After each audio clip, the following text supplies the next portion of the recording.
खोइ छोरी, तँलाई त राय समालजीले मन पराउनु भयो जस्तो लागेन मलाई त। गुरमुसजीले फोनै गर्नु भएन।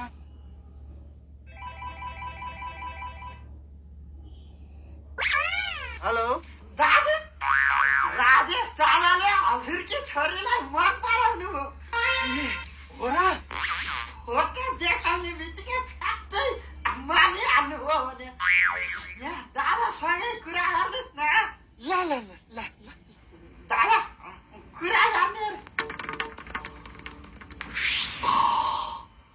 हेलो, नमस्कार।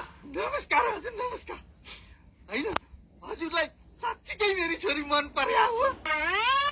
अब हेर्नुहोस्, लेखान्त भन्ने चिजहरू उठाउँदो रहेछ।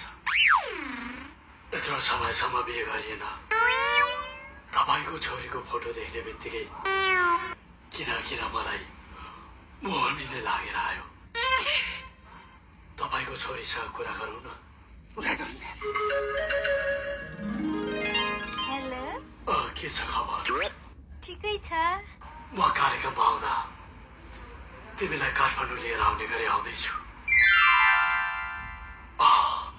यहाँ हाम्रो धर्मसी कुरा गर्छु नि। त्यहाँ बुवालाई देख्छ भयो होइन त हजुर? भयो हजुर, भयो। मलाई यहाँ भन्दा के चाहिएको छ र अरू?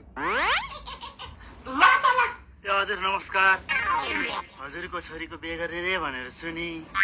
मेरो छोराले पनि भर्खर इन्जिनियर सक्या हो।